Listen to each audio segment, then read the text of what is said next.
Hi everyone, today I have the pleasure of introducing you to Savindri Perera, fondly known as Sav, a standout contestant of MasterChef Australia, and also she has mesmerized us by her creativity, passion and talent for cooking.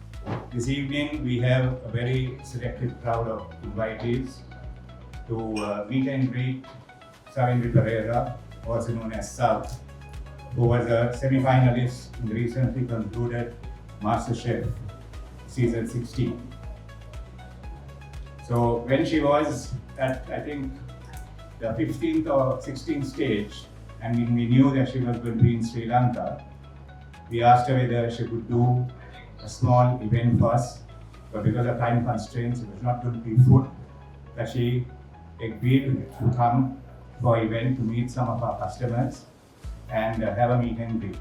Sav, you have earned a well-deserved spot in the heart of all MasterChef fans, and you have made Sri Lanka proud. How are you doing? I'm pretty overwhelmed, to be honest. It is very, very humbling because I didn't go in with the mindset of any of this. All the love and support that I've received. I knew that Sri Lankans were going to respond to it positively because we love seeing one of our own do well as a culture. But I did not anticipate the level of love and support. So yeah, that has been quite overwhelming, but in like a very positive way. This was a family show for like a straight. That was a family show. Yeah, I think a lot of people were watching it for like 3.5, 4 months essentially, which is really odd for me because I'm watching it back because it's already happened in my life, and then sort of tying it up with how I felt during some challenges versus how people are responding to that.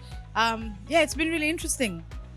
It should be. And also, Sav, please tell us the experience, how it is to be with the participants. They sound amazing too. So please do share with us. Yeah, I think the biggest part of what makes MasterChef special is the fact that you have 20 plus other people that you get to know and you get to connect with. And every single one of them are special, interesting, talented, amazing people. I'm obviously closer to some people than I am to others. But the bond that we had this season, I think especially, was quite special. We were all quite close to each other. Yeah, we saw it on screen. And also, Sav, just any memorable moments that you have in mind, one or two, to share with us? Sure. There's a lot of memorable moments. For me, I think the most memorable one really was there's two very memorable ones when I made the Carolina Reaper prawns, because for me that was an exercise in technique. There's nothing Sri Lankan about that dish. There's no Sri Lankan technique in that dish. It's a lot of classical French techniques and a lot of new modern Australian cuisine is what I was trying to do. So I was very proud of myself because there was a lot involved in that dish and it looked really pretty and delicate, and it's the kind of thing I want to do. But then also making a lamb rice in 90 minutes, an hour and a half, which was nuts. Yeah, I was very proud of that. Yeah. We are proud indeed. We are so proud of you. Don't you see pride in us? Well, I do. I just don't know what to do with it because I'm just like in my little bubble of like, oh, I just did this thing and it was fun. And I think yeah, I still don't know how to really completely receive the love and pride that people have because I feel like, oh, like, is that about me? Like, are you sure that's about me? Yeah.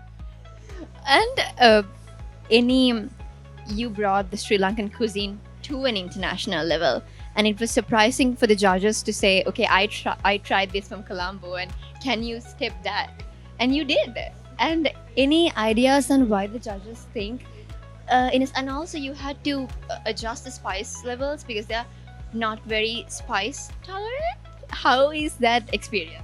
So I didn't make any adjustments to the spice levels because we are encouraged by the judges and the production to represent ourselves as best as we can. And I never watered down anything that I made, because that's the understanding, because they're there to judge the food exactly as it is. Would you tell a French person not to use that much butter? No, you wouldn't. It's the same thing. So I never watered down any of it. Is that a disadvantage for you?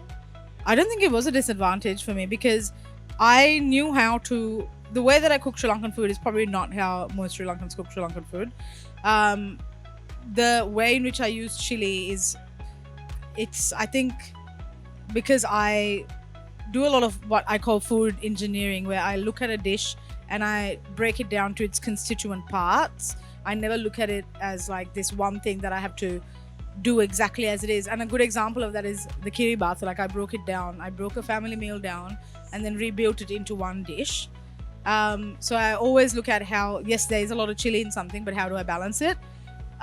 For example, when I did my sini sambal prawns, the sini sambal was very, very, very hot, but I also had prawns in there, I had an egg in there, and there was a bun. So when you have it all together, it's actually the right level of spice. So it is about showing consideration and intention about how you use chili. And Sri Lankan cuisine is naturally good at balancing chili, because in a day-to-day meal, when you have something spicy, you will have something like kiri hodi or something mild. You have something carby, you have something fresh, you have something crunchy. It's all really complex but very well balanced in harmony. And that's kind of the same sensibility that I was trying to approach my version of Sri Lankan food with. Talking about the kiri bath, we absolutely loved it. Tried it, but couldn't. Makes sense. But you did face an unfair amount of criticism for the choice of dishes. Did that affect you? At the time when I was filming, obviously it didn't, because I was, playing my own game. But seeing the criticism online, of course it affects anyone.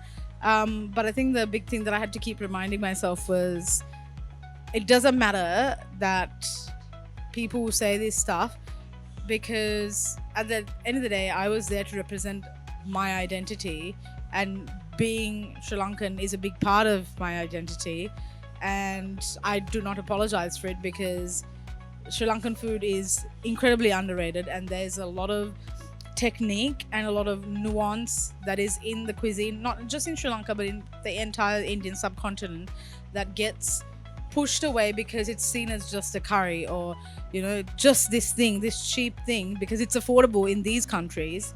But I don't think people realize how much innate knowledge and technical expertise it takes to make a lot of things. Like, I can't make a konde cow on silk because it's really hard actually to learn. It is frustrating that European cuisine is seen as the ideal, and cooking in a European way is seen as what's chefy, but cooking in the Thai way, in the Sri Lankan way, in the Indian way is not seen as chefy. And I kept reminding myself of that, because the technique and the flavors and the level of skill that's displayed in balancing spices, in making spice mixes, in balancing aromatics, in knowing when to add coconut milk, when to add acid to a dish. It's all knowledge that we have that's actually does not exist anywhere else in the world, and it deserves to be celebrated. So yeah, people were going to make comments, but I didn't really care. You didn't see, you don't look bothered, and you said it out loud. I mean, I was absolutely bothered, but I also never engaged, because these are not people that are paying my bills, so why would I bother? So And what do you find unique in Sri Lankan cuisine?